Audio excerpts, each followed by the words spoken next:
मेरी माँ को कोई स्वीकार नहीं करता। माँ युवती थी, मैं छोटा बालक। लोग इसलिए स्वीकार नहीं करते कि जीवन न बिगड़ जावे। एक गृहस्थ संत ने मेरी माँ को स्वीकार कर लिया।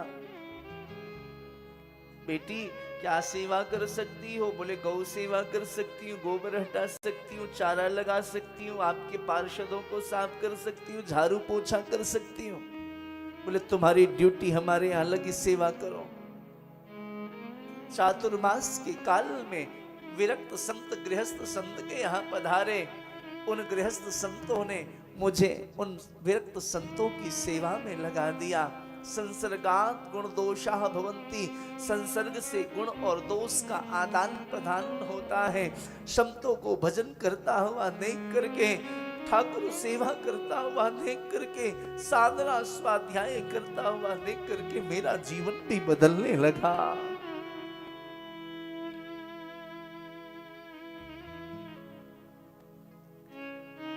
वो जिस मार्ग से जाते स्नान करने के लिए सरोवर में, मैं उस मार्ग से स्नान, उस मार्ग को साफ करता।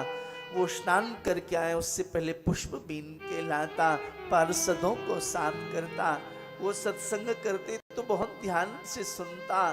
परिणाम हुआ कि जीवन में वैराग्य प्रकट होने लगा। 4 महीने कब बीत गए पता न चला। संत जाने लगे, मैंने पैर पकड़ लिया, बाबा छोड़ के मत जाना।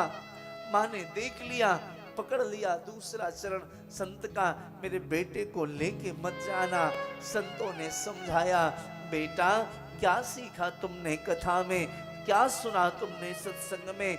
मातृदेवो भव, पितृदेवो भव, आचार्य देवो भव। जीवन की सबसे बड़ी, सबसे पहला कर्म है, सबसे पहला धर्म है माता पिता की सेवा। मातृदेवो भव। दूसरा धर्म है पितृदेवो भव। तीसरा धर्म है आचार्य देवो भव। खूब भजन करो, साधना करो, लेकिन पहले अपनी मां की सेवा करो। एक जाते जाते मंत्र दे दिया, इस मंत्र का जप करना कल्याण हो जाएगा। मैं उस मंत्र को लेकर के जप करने लगा। जब भी जप करता तभी मां आकर के विघ्न कर देती, बेटा कहीं बाबाजी न बन जावे, कहीं संत न बन जावे। एक दिन गहरी साधना में मैं प्रवेश कर गया, मां ने विघ्न कर दी। मुख से निकल पड़ा, ऐसी मां न होती तो अच्छा होता। याद रखना, यदि आपके लिए किसी संत, किसी साधु, किसी गुरुजन, किसी विप्र ब्राह्मण, किसी भक्त के मुख से, हृदय से यदि आपके लिए कोई दुआ या बद्दुआ निकल गई तो वह जरूर पूरी होती, जरूर लगती है। इसलिए आशीर्वाद लो गुरुजनों से, संतों से, वैष्णवों से, भक्तों से, माता पिता से आशीर्वाद लो।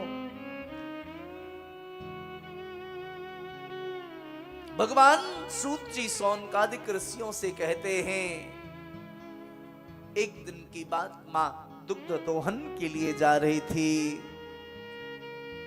एकदा निर्गताम गेहा देहंती निशिकाम पथि, सर्पो दशत्पतात् स्पृष्टः कृपणाम कालचोदितः। एक सर्प बैठा था, घास में डस लिया, मां की मृत्यु हो गई।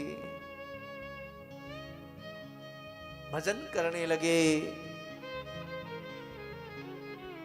अब कोई विघ्न करने वाला भी नहीं है। एक दिन आकाशवाणी हुई, रामदास इस जन्म में तुम मुझे प्राप्त नहीं कर सकते, लेकिन अगले जन्म में तुम सदैव मेरे पास ही रहोगे, ब्रह्मा के पुत्र नारद बन जाओगे। तुमने खूब गुरु भक्ति की है, तुमने संतों की बहुत सेवा की। गुरु की सेवा, संतों की सेवा कभी व्यर्थ नहीं जाती।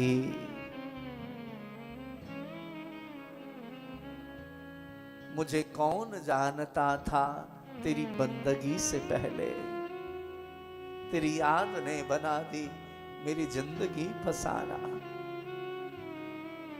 मुझे रास आ गया है तेरे दर पे सर झुकाना।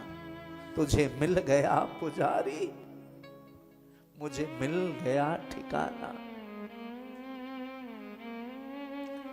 मुझे इसका गम नहीं है कि बदल गया जमाना।